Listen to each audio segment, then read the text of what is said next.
I woke up gasping, my heart hammering against my ribs like it wanted to escape. The ceiling above me was wrong. Not the water-stained tiles of the homeless shelter where I'd spent my last night, but the smooth white plaster of my old bedroom. Our old bedroom. I turned my head, and there he was. Daniel, my husband. Asleep beside me, his face peaceful and younger than I'd seen it in years. No, not younger than I'd seen it in years. Younger than I'd seen it in decades. My hands flew to my face. Smooth skin, no wrinkles. I grabbed my phone from the nightstand, an iPhone 6, not the cracked burner I'd been using, and stared at the date. September 14th, 2015. 10 years. I'd gone back 10 years. The last thing I remembered was the bridge, the cold water of the harbor below, the certainty that I had nothing left. Emma had taken everything, my work, my reputation, my savings, my future. The non-compete agreement I'd signed meant I couldn't work in fashion consulting anywhere in the South. United States for 5 years, I was 45 years old, blacklisted in my industry, and broke. She'd made sure of that. My sister-in-law, my best friend, the woman I'd helped build an empire. I sat up slowly, trying to control my breathing. Daniel stirred but didn't wake. I slipped out of bed and went to the bathroom, turning on the light and really looking at myself.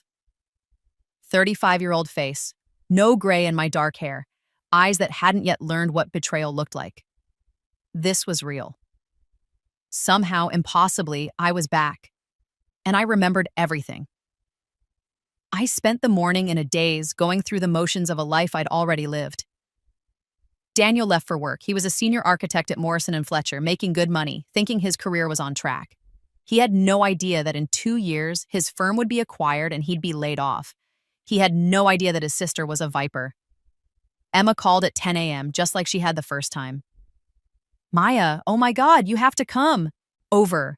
I have the most amazing idea. My hand tightened on the phone. I remembered this conversation. This was the day Emma had pitched me her business idea. The day I'd agreed to help her. The day I'd sealed my fate. What kind of idea? I kept my voice light, friendly, the way I'd been the first time when I'd loved her like a sister. Fashion consulting, but like elevated, luxury brand strategy. You know how you're always talking about how brands don't understand their heritage stories? We could do that. We could be the best. She'd said we. In my first life, I'd been so excited. I'd quit my job at the consulting firm where I was a senior analyst. I'd poured my savings into our startup. I'd developed our entire methodology, our client approach, our signature frameworks. I'd worked 18-hour days for 3 years, building something beautiful. And then, when we were finally successful, when Fortune 500 brands were calling us, when we were about to close a Series A funding round, that's when Emma had struck. She'd gone to our investors privately, told them I was unstable, that I was the ideas person, but she was the one who actually ran the business. Showed them doctored emails that made it look like I was planning to leave and start a competitor. The investors had panicked. They'd demanded my removal as a condition of funding. Emma had come to me with tears in her eyes. Maya, I fought for you, I really did. But they won't invest if you stay on. And we need this money, or we'll lose everything. Everyone we've hired, all our clients. I need you to step down as co-founder. You'll still get a small equity stake, I promise. And I'll hire you as a consultant. I'd believed her. I'd signed the paperwork. Then came the consultant agreement. Buried in the 60 pages of legal jargon was a non-compete clause. 5 years. Anywhere in the United States. Any business related to fashion, luxury goods, brand consulting, or retail strategy by the time I understood what I'd signed, it was too late. Emma had pushed me out entirely within 6 months, kept my equity stake so small it was worthless. And when I tried to find other work, the non-compete had followed me everywhere. She'd made sure every potential employer knew about it, made sure they knew I'd be a legal liability. I'd spent 5 years watching her build an empire with my ideas, my frameworks, my strategies. She was on magazine covers. She keynoted conferences. She became a thought leader in luxury brand consulting. And I became nothing. Maya, you still there? I realized I'd been silent too long. Sorry, yes, tell me more. Come over for lunch. I'll make that quinoa salad you love. We can brainstorm. The quinoa salad I loved. She'd even remember details like that, use them to make me trust her. I actually can't today, I said. I have a meeting. Oh. She sounded surprised. In the first timeline, I dropped everything for her. Okay, well, tomorrow? I'll check my calendar and text you. I hung up before she could push further. My hands were shaking. I wanted to scream at her to tell her I knew what she was going to do, but that wouldn't help. Revenge wasn't about confrontation. It was about winning, and I was going to win. I spent the next 3 days researching. In 2015, I still had my job at Pemberton Consulting. I was good at it. Senior analyst, respected by clients, on track for promotion to principal. In my first life, I'd thrown it all away to help Emma. Not this time. I also researched Canada, specifically Canadian business law and non-compete agreements. What I found made me smile for the first time since waking up in the past.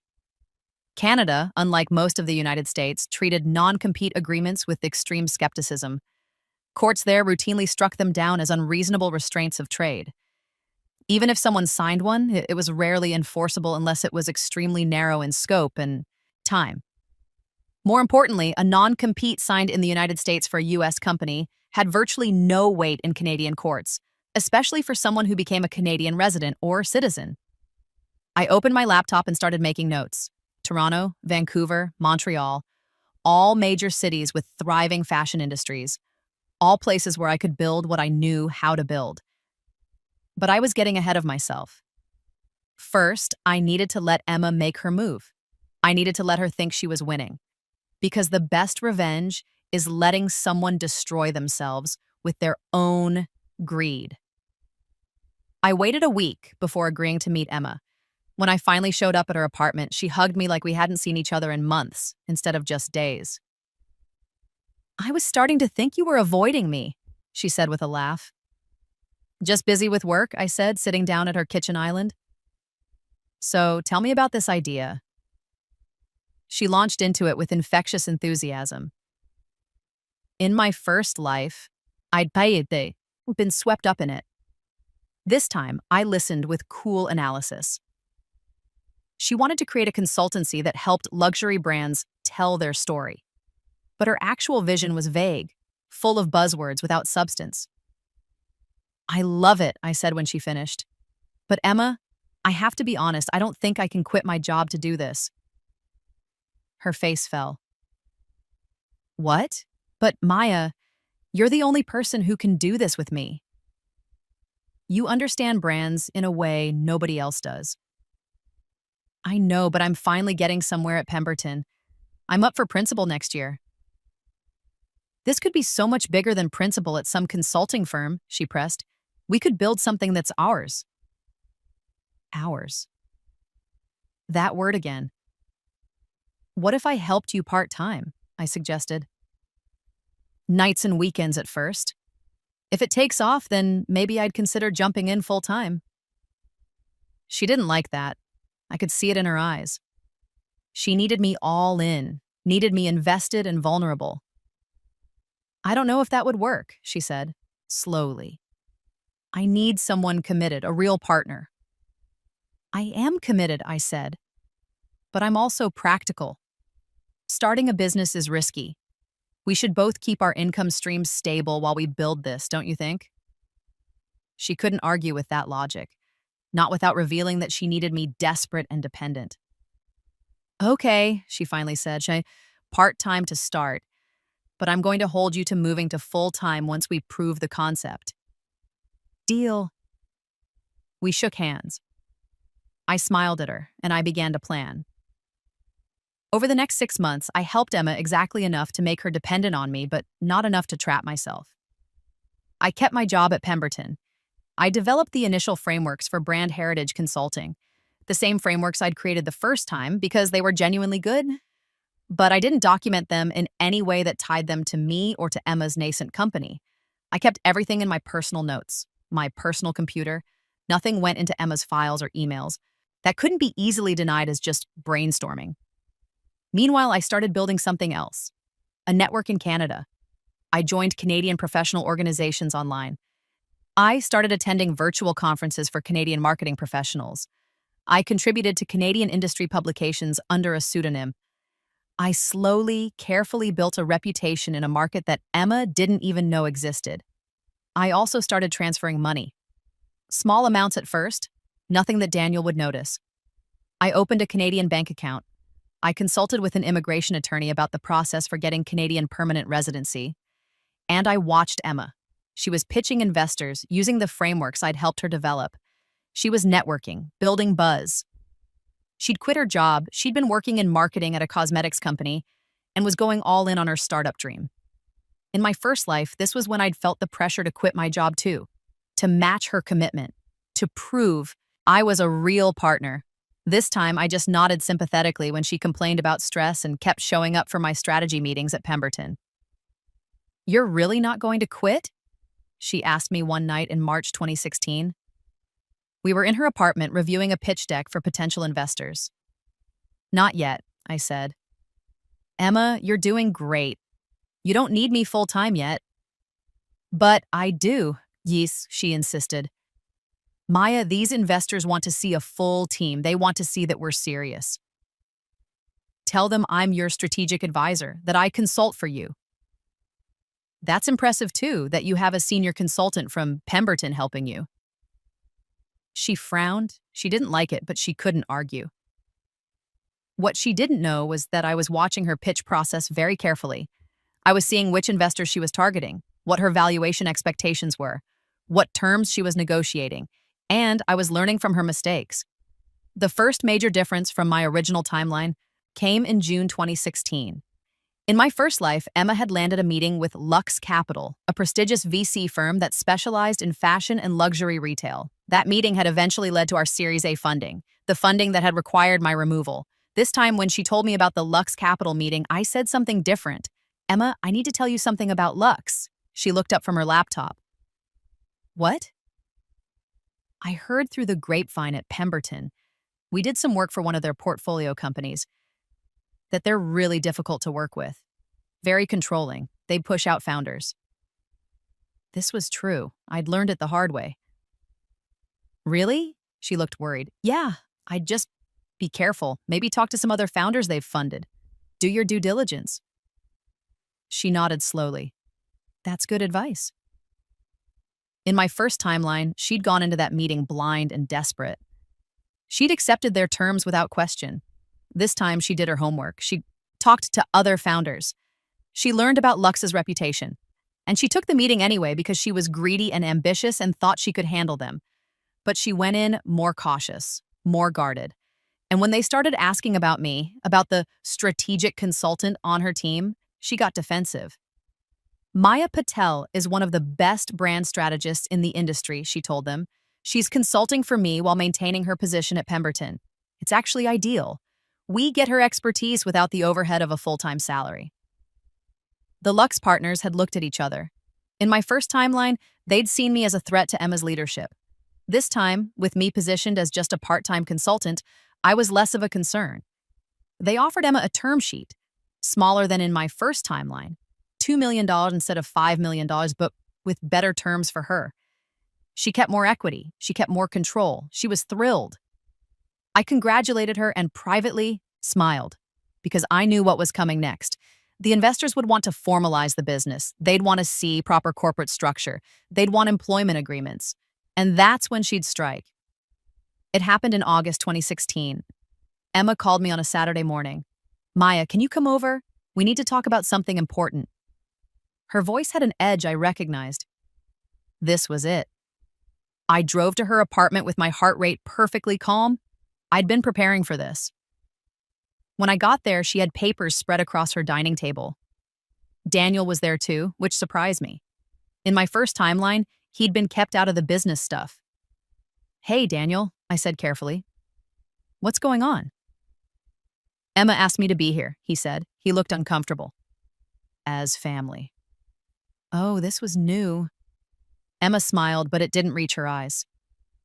So the investors want to formalize everything. They're putting in the money, but they need proper corporate structure, employment agreements, equity distributions, all of that. Makes sense, I said, sitting down. The thing is, Maya, you've been amazing helping me part-time. But for the equity split to make sense to the investors, they need to see that you're actually committed, that you're going to quit Pemberton and come on full-time. There it was. I don't know if I'm ready to do that, I said slowly. But you have to see it from their perspective, Daniel interjected. His sister had clearly coached him. Emma's putting everything on the line. She needs a real partner, not someone who's hedging their bets. I looked at my husband. In my first timeline, he'd supported Emma too, but more reluctantly. She'd clearly been working on him. What are you proposing? I asked Emma. She pushed papers toward me. I've had lawyers draw up an agreement. You'd come on as chief strategy officer.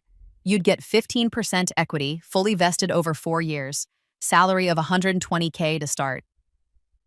In my first timeline, she'd offered me 25% equity and convinced me to be a co-founder. This was worse. She was already lowballing me. I picked up the papers and started reading. It was all there. The employment agreement, the equity grant, and buried on page 47, the non-compete clause. 5 years. Anywhere in the United States, any business related to fashion, luxury, brand consulting, or retail strategy.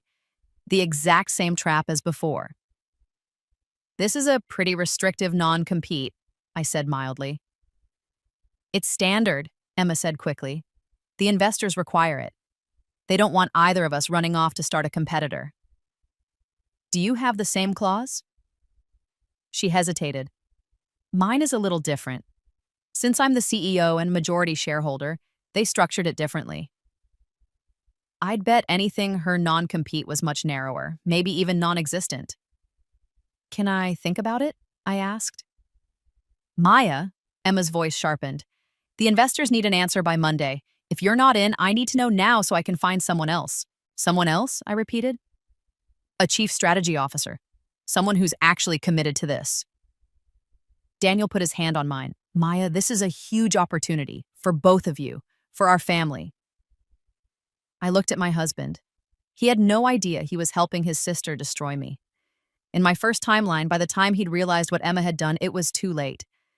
He'd been horrified, but not enough to cut her off, not enough to choose me over his family. We'd divorced 3 years after she pushed me out. He'd kept the house, I'd kept nothing. Okay, I said quietly. Emma's face lit up. Really? But I need to have my own lawyer review this first. It's a big decision, you understand. Her smile froze. Of course. But Maya, we really are on a tight timeline. I'll have an answer by Monday, I promised. I took the papers and left. I didn't go to a lawyer. I already knew what the papers said. Instead, I went home and made a phone call to Toronto. Patel Strategic Consulting, answered a warm voice. This is Jennifer Chen speaking. Jennifer was a business attorney I'd connected with through my Canadian networking.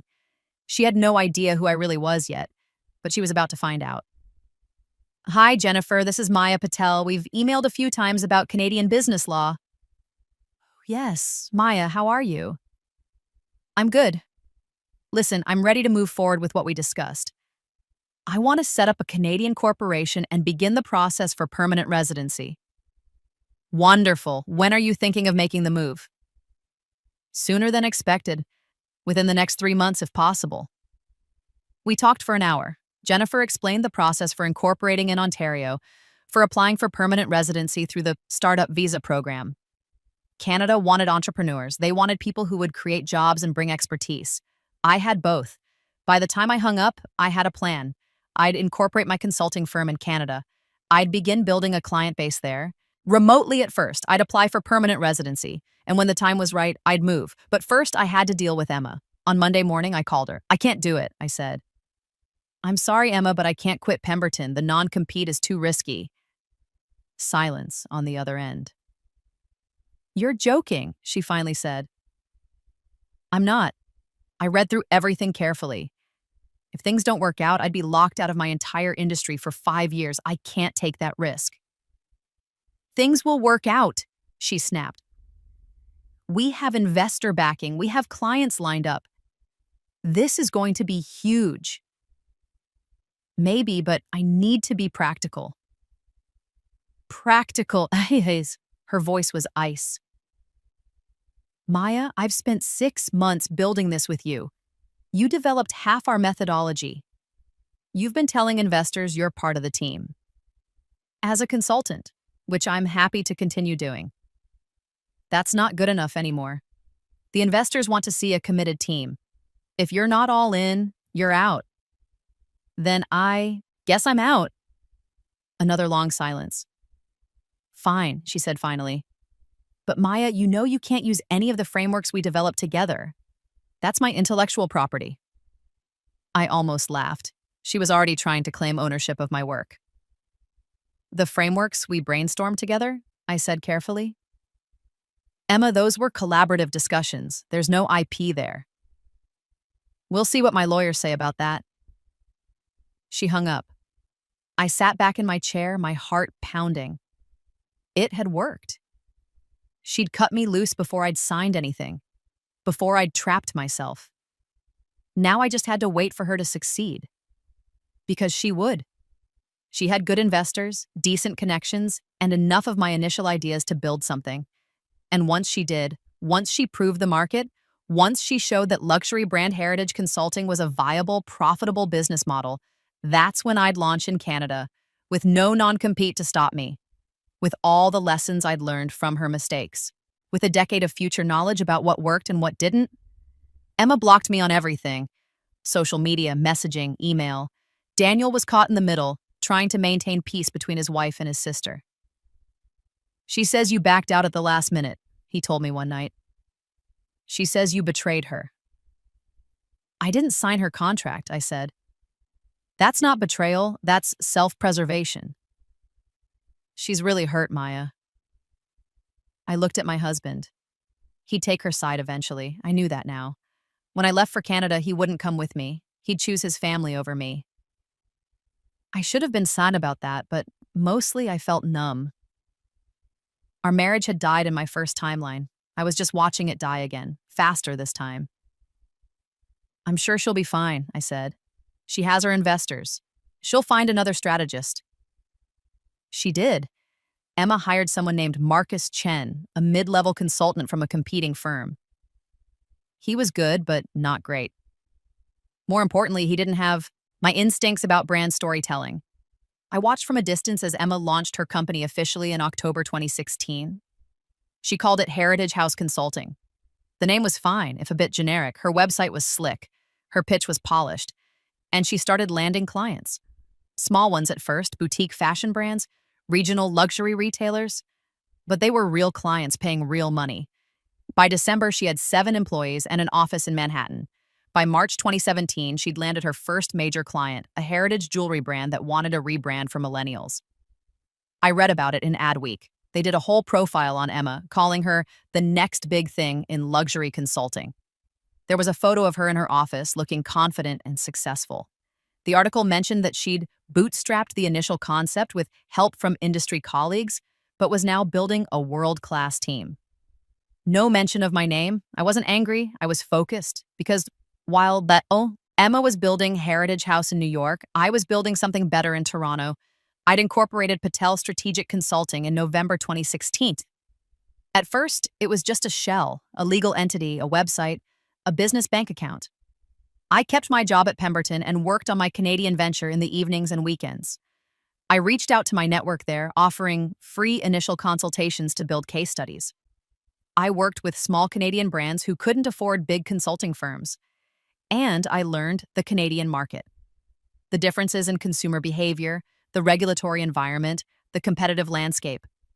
I learned what worked in Toronto versus Vancouver, how Quebec's francophone culture changed the game. By March 2017, I had 3 paying clients and a growing reputation. By June, I had 10. In August, I applied for permanent residency through the Startup Visa program. I had a business plan, letters of support from Canadian business leaders I'd cultivated, proof of funds, and a track record of successful consulting. In October 2017, my application was approved. That same month, I told Daniel I was moving to Toronto. You're what? He stared at me like I'd grown a second head. I'm moving to Canada. My consulting business is doing well there, better than it ever did here. Maya, you can't just... We're married. We have a life here. You're welcome to come with me. He shook his head slowly. My job is here. My family is here. Emma. She's my sister, Maya, and yes, she's here too. Choose, I said quietly.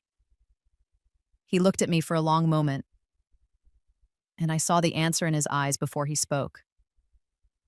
I can't leave New York, he said. Then I guess we're done. The divorce was quick. We'd been married 8 years, had no kids, and I wanted nothing from him. I took my savings, my personal belongings, and my freedom. In December 2017, I moved to Toronto.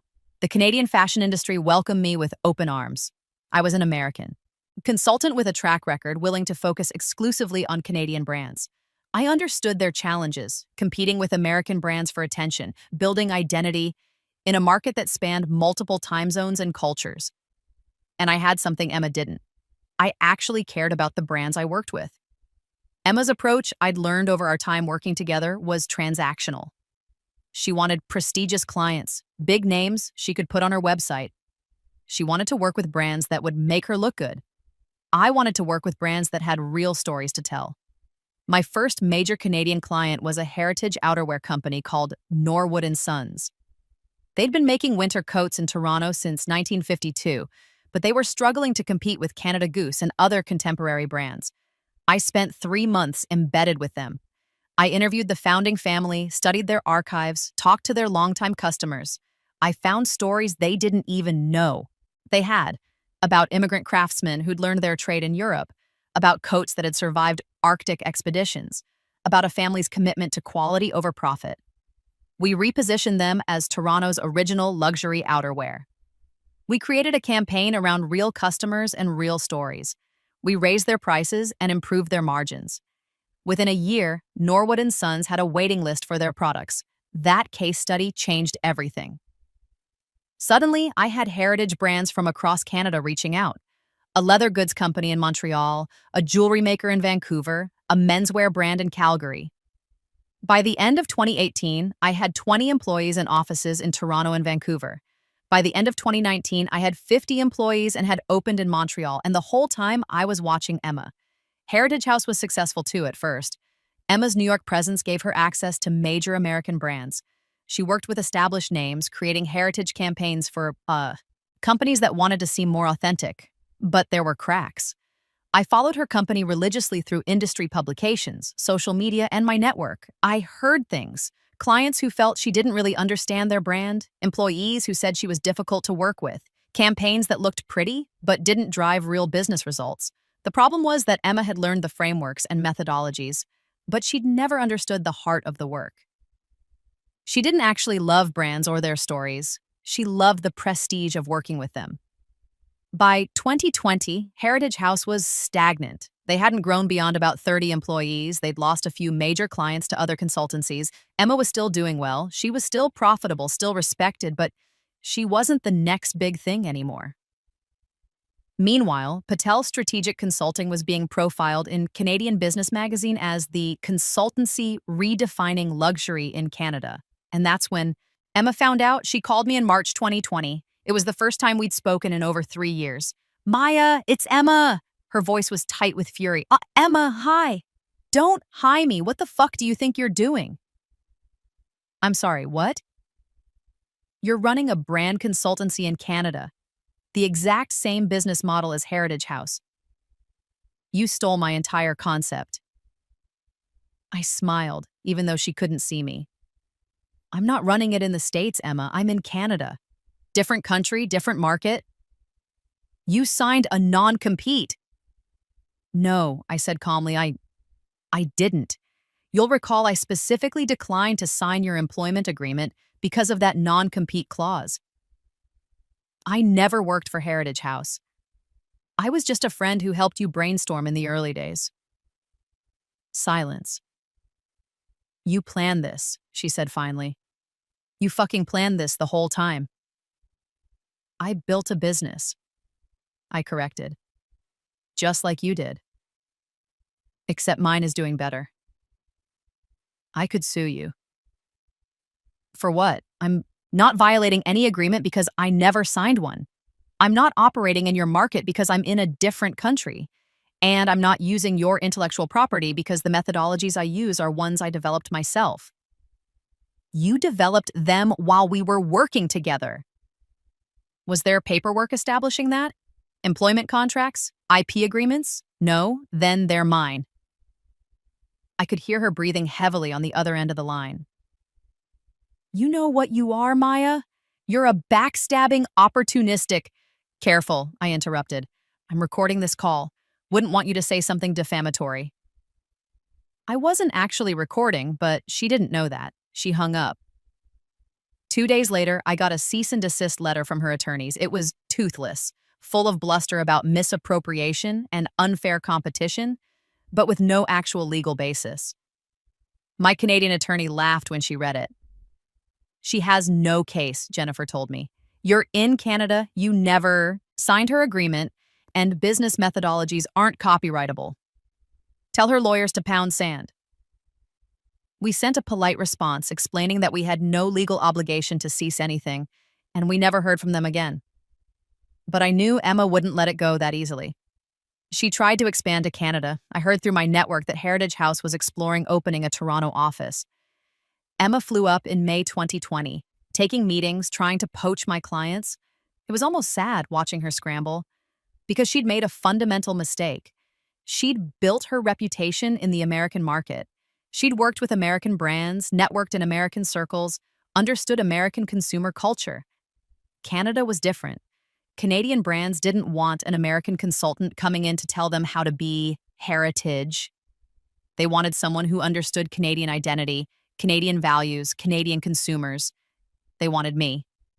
I'd spent 3 years building trust in this market. I'd worked with smaller brands, proved my value, earned respect. I'd hired Canadian staff who understood the local context. I'd learned French to work with Quebec clients. Emma showed up thinking her New York credentials would impress people. Instead, she seemed like exactly what she was, an outsider trying to grab market share. Her Toronto expansion failed within 8 months, and that's when things started to fall apart for her. The pandemic changed everything. When COVID hit in 2020, luxury retail collapsed. Brands canceled consulting contracts. Marketing budgets evaporated. Consultancies across the industry went under. Heritage House was hit hard. Emma had to lay off half her staff. She closed her Manhattan office and went fully remote. She took on smaller clients, less prestigious work. Meanwhile, Patel Strategic Consulting pivoted to digital brand strategy. We helped heritage brands move online, tell their stories through social media, connect with customers who were shopping from home. We didn't just survive the pandemic, we thrived. By 2021, we had 75 employees across 3 Canadian cities and had started working with American brands who specifically sought us out. Brands who'd heard we were the real deal, that we actually helped companies grow, not just make pretty campaigns. We had a client roster that rivaled the biggest consultancies in the world. We had waiting lists. We had brands offering us equity just to work with them. And Emma had nothing. I heard from Daniel, we still talked occasionally, awkward catch-up calls every few months, that she'd had to shut down Heritage House entirely in late 2021. She'd burned through her investor money, lost all her clients, and couldn't make payroll. She'd taken a job as a marketing director at a mid-sized retail company. A good job, respectable, but nothing like what she'd had. Nothing like what she'd stolen from me. In January 2022, I got a call from Lux Capital. Ms. Patel, my name is Richard Moss. I'm a partner at Lux. I wanted to reach out about a potential opportunity. I leaned back in my office chair, a corner office with a view of Lake Ontario, and smiled. I'm listening. We're looking to expand our portfolio in the brand consulting space, particularly in the Canadian market. Your firm came very highly recommended. By whom? Several of our portfolio companies who've worked with you. They say you're the best in the business. Better than Emma, he meant. Better than Heritage House. We're not looking for investment, I said. We're quite profitable on our own. We understand that. We're more interested in a partnership, access to your expertise, your client relationships. In exchange, we'd provide capital for international expansion and access to our network. International expansion to where? We were thinking the US market. Europe? Asia? I laughed. I couldn't help it. Something funny? Richard sounded confused. Just irony, I said. Your firm previously backed Heritage House Consulting, Emma Morrison's company. A pause. We're aware of that history. That investment didn't work out the way we'd hoped. Because Emma didn't know what she was doing. She had a good pitch, but no real substance. Frankly, yes. Which is why we're interested in you. We think you're the real talent. The real talent.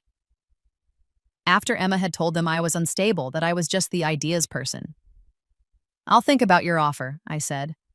But I'm not particularly interested in the US market right now. Canada's been very good to me. We'd be happy to discuss whatever terms make sense for you. We set up a meeting for the following month. When I hung up, I sat in my office for a long time, just looking out at the lake. I'd won. Emma had tried to trap me, to steal my work, to ruin my career. She'd succeeded the first time, in a timeline that no longer existed. But this time, I'd beaten her at her own game. I'd built something bigger, better, more successful than she ever could. I'd done it without her investors, without compromising myself. And now those same investors were coming to me, admitting they'd backed the wrong person. I didn't take the Lux Capital deal. I didn't need them. Instead, in 2022, I took Patel Strategic Consulting public. We did a direct listing on the Toronto Stock Exchange, valuing the company at 800 million KIDs. I retained 65% ownership.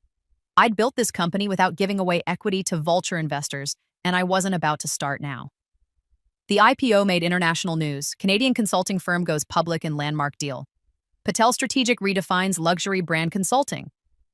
Forbes did a profile on me. They called me the brand whisperer and talked about my unlikely journey from corporate consultant to founder of a publicly traded company. They mentioned that I'd briefly consulted for Heritage House in its early days before amicably parting ways to pursue my own vision. Emma would have seen that article. I wondered what she thought, reading about my success while she was probably in a corporate job she hated, answering to people who didn't understand her, living with the knowledge that she'd had a chance to build something real and had thrown it away because of greed and insecurity. I wondered if she remembered that non-compete agreement she'd tried to make me sign. The trap that would have worked if I hadn't known it was coming. But I didn't waste much time thinking about Emma anymore. I had a company to run. In 2023, we expanded to Europe. London, Paris, Milan, cities where heritage luxury brands had been operating for centuries and needed fresh perspectives. In 2024, we opened in New York. I didn't do it to spite Emma, though that was a nice bonus. I did it because we were genuinely ready. We had the resources, the reputation, the expertise. And importantly, enough time had passed that any hint of connection to Heritage House was long forgotten. We were our own entity, our own success. I was in our New York office on a gray October afternoon when I saw her. I was walking back from a meeting with a client in Soho, and there she was, coming out of a Starbucks. She looked older. We all did. It had been 8 years. But more than that, she looked tired, worn down. Our eyes met. I saw the moment she recognized me. Saw the flash of anger, then something else. Resignation, maybe? Or just exhaustion. I could have walked past her. I probably should have. Instead, I stopped. Emma. Maya. Her voice was flat. We stood there on the sidewalk, people flowing around us like we were rocks in a stream. I heard Heritage House closed, I said. I'm sorry. Are you? She laughed bitterly. You got exactly what you wanted. You destroyed my company. I didn't destroy anything. You did that yourself. By not letting you trap me in a non-compete agreement, by building my own business in a different country, by actually being good at what I do. She flinched. You stole my idea, she said, but there was no heat in it, just habit. It was never your idea, Emma. You asked me to help you build a consultancy. I said no, and then I built my own. That's called competition, not theft. You knew what I was planning. I knew you were planning to exploit me, to take my work and claim it as yours, to trap me with legal agreements that would have ruined my career. I stepped closer. Did you really think I didn't notice? The way you positioned yourself as the CEO and me as just a consultant? The way that non-compete was specifically designed to prevent me from ever working in my own industry again? She looked away. I was going to give you equity, she muttered. You were going to give me 15% equity with a 4-year vest and a 5-year non-compete. If you'd fired me after a year, I'd have walked away with nothing and been unable to work for 5 years. That's not partnership, Emma. That's servitude. I wouldn't have fired you. Yes, you would have, because that's who you are. You use people and discard them when you're done. She met my eyes again. There were tears in them now. You've always been better than me, she said quietly. At the strategy, at understanding brands, at all of it. I knew it then, and I know it now. I thought if I could just get you locked in, make you part of my company, I could, I don't know, control you, own your talent. You could have just been my friend, I said. You could have been happy that I wanted to help you. We could have built something together, genuinely together, as equals. I couldn't do that. Because I knew that if we were equals, everyone would see who was really the talent, and it wasn't me. I felt something unexpected. Pity. Emma had destroyed herself because she couldn't stand the idea of sharing credit. Because her ego mattered more than success, more than friendship, more than anything. I have to go, I said. I have a meeting. Maya? She caught my arm as I turned away. For what it's worth, I'm sorry. I really am. I fucked up. I know that now. I looked at her hand on my arm, then back at her face. I forgive you, I said. And I meant it. Not because she deserved forgiveness, but because holding on to anger was exhausting. I'd won. There was nothing more to prove. I pulled my arm free gently and walked away. I never saw Emma Morrison again. 5 years later, in 2029, Patel Strategic Consulting is valued at $3.2 billion. We have offices in 12 cities across 4 continents. We employ over 400 people.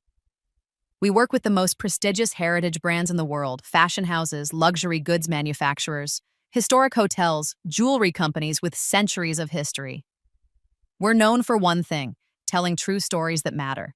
Not invented heritage, not fake nostalgia. Real stories about real craftsmanship, real values, real history. It's what I wanted to do from the beginning, before Emma tried to steal it. I'm 49 years old now. I never remarried. Between running the company and making up for lost time from my first life, I haven't had the interest. I have friends, a beautiful condo in Toronto with a view of the lake, and work that fulfills me. Sometimes I think about the other timeline. The one where I signed Emma's agreement. The one where I let her trap me. Where I spent 5 years unable to work. Where I ended up homeless and hopeless and standing on a bridge. That Maya didn't make it. But this Maya, the one who got a second chance, who learned from her mistakes, who refused to be a victim, she's thriving. I'm in my Toronto office when my assistant buzzes me. Ms. Patel, there's someone here to see you. She doesn't have an appointment, but she says it's important. Her name is Emma Morrison. I freeze. Then I smile. Send her in. Emma walks into my office slowly, looking around. At the floor-to-ceiling windows, the awards on the walls, the view of the city I've claimed as my own. She's dressed professionally, but not expensively. Working clothes, not power clothes. Wow, she says softly you really did it. I did. I gesture to the chairs across from my desk. Please sit. She sits. She looks nervous. I know I have no right to be here, she starts. No, you don't. But you are here, so say what you came to say. She takes a breath. I've been working as a marketing director for the past few years. It's fine, it's stable, but it's not, I'm not doing what I love, what I know how to do, which is brand consulting, heritage work, working with companies that have stories to tell. She meets my eyes. I've learned a lot since Heritage House about myself, about what I did wrong, about how I treated people. About how you treated me, you mean? Yes, especially you. And you're here because I'm here to ask for a job. I laugh. I can't help it. The sheer audacity. You're serious. I'm very serious. I know I don't deserve it. I know I burned that bridge and salted the earth, but Maya, I'm good at this work. Not as good as you. I know that now. But I'm good. And I think I could actually contribute if you'd let me. I lean back in my chair, studying her. She's older, humbler. The arrogance is gone, replaced by something that might be wisdom or might just be defeat. Why would I hire you? I ask. After everything? Because you forgive people. You told me that, remember? On the street in New York. You said you forgave me. Forgiving you doesn't mean trusting you. I know, but maybe it could mean giving me a chance to earn that trust back. I think about it. Really think about it. The old Maya, the Maya from the first timeline, would have said yes immediately. Would have been too kind, too eager to help, too willing to see the best in people. That Maya ended up destroyed. But I'm not that Maya anymore. No, I say. Emma's face falls. Maya, let me finish. I'm not going to hire you, but I am going to do something else. I pull out a business card and write a name and number on the back. This is Caroline Wright. She runs a small consultancy in Vancouver, specializing in Canadian fashion brands. She's good, growing, and she's looking for senior consultants. I slide the card across the desk. I'll put in a good word for you. What you do with that opportunity is up to you. But Emma, if you screw her over the way you tried to screw me over, if you bring your old habits to her company, I'll make sure you never work in this industry again. Not in Canada, not in the States, nowhere. Are we clear? She takes the card with shaking hands. We're clear. Thank you, Maya. Really, thank you. Don't thank me. Just be better. She stands up, then hesitates. Can I ask you something? What? How did you know back in 2016 when I was setting up Heritage House? How did you know not to sign that agreement? It was like you could see the future. I smile. Let's just say I learned from experience. Sometimes the hard way. She nods slowly. I'm learning the hard way too. Good. It's the only way that sticks. After she leaves, I sit at my desk for a while, looking out at Toronto. I didn't give Emma a job at my company because I don't owe her that. I don't owe her anything, but I gave her a chance because that's who I choose to be. Not a victim, not vengeful, just someone who wins on her own terms and leaves the door open for others to do the same, if they earn it. I lived one life where I was too trusting and it destroyed me. I'm living this life with my eyes open, and I'm not done building yet. Another 5 years pass. I'm 54 years old. Patel Strategic Consulting is acquired by a major international consulting firm for $8.4 billion. I walk away with $5.5 billion personally. I could retire. God knows I've earned it. Instead, I start an investment fund focused on supporting women-owned businesses in the creative industries. I fund designers, consultants, artists, makers, people who have talent but not capital or connections. I look for people like I was, people who need a chance, and I make sure they never have to sign non-compete agreements that trap them.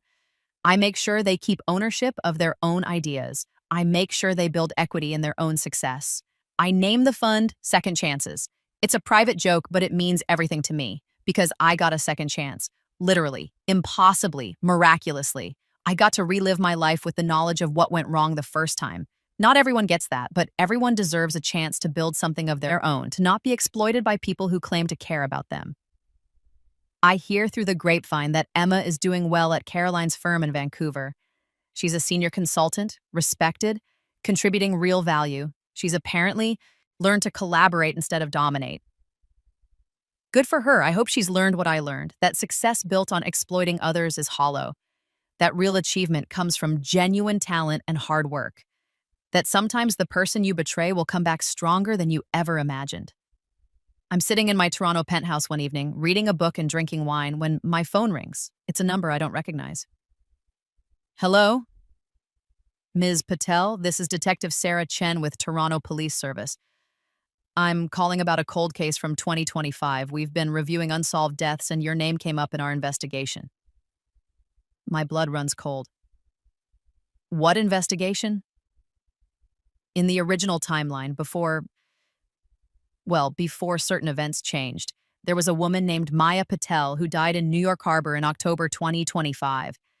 Suspected suicide, but the case was never closed. We're doing a review of similar cases, and I was hoping you could answer some questions. I'm frozen, can barely breathe. I'm sorry, I finally say, and you must have the wrong person. I've never been to New York Harbor. Our records show otherwise, but they're strange, conflicting, like two different timelines overlapping. I don't know what you're talking about. A long pause. Ms. Patel, off the record, did something happen to you in 2015? Something impossible? I could hang up. I should hang up. Instead, I say, what do you know about Rebirth, Detective? Another pause, then, more than I should. More than I can explain. Then you understand why I can't talk about this. I understand. But Ms. Patel, you should know, you're not the only one. We've found at least 7 other cases of people who seem to be living different versions of their lives.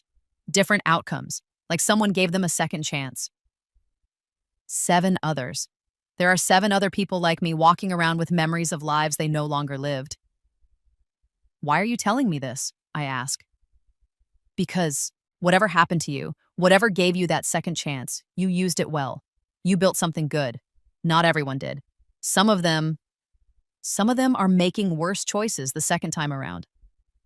What do you want from me? Nothing, just to know, to understand. And maybe to say that someone sees you, sees what you did with your second chance, and thinks you made the right choices. Thank you, Detective. Take care, Ms. Patel. She hangs up. I sit there in my penthouse looking out at the Toronto skyline, thinking about impossible things. 7 others. 7 other people who died or failed or lost everything, and then woke up in the past with a chance to do it differently. I wonder who they are. What they did with their second chances. Whether they're building something beautiful or destroying something precious. I wonder if I'll ever meet them. But mostly I think about the woman I was in that other timeline. The Maya who signed the non-compete agreement, who let Emma trap her, who ended up with nothing. She stood on a bridge and made a choice. And somehow, impossibly, that choice gave me a second chance. I won't waste it. I pull out my laptop and start writing. An email to my fund managers about a new initiative I want to launch. A program for people who've been betrayed by business partners, who've been trapped by non-compete agreements, who need legal support and capital to rebuild. I'm going to call it the Fresh Start Initiative. Because that other Maya, the one who died, she deserves to be remembered. Not for how she died, but for what her death gave me, the knowledge that I could be better, that I could win, that I could choose forgiveness over bitterness, strategy over revenge, building over destroying. She didn't get her happy ending, but I did. And I'm going to make it count. I'm going to make sure that everyone who gets a second chance, whether it's supernatural or just the kind we give each other, has the tools and support to make it worth something. That's my legacy. Not the billions, not the company, not even the victory over Emma. My legacy is making sure that talent wins over exploitation, that good people get chances, that no one has to sign their life away to someone who claims to care about them. I close my laptop and walk to the window. Toronto glitters below me, all lights and possibility. Somewhere out there, Emma is working for Caroline. Probably doing good work, maybe even happy. Somewhere out there, 7 other people are living their second chances, for better or worse.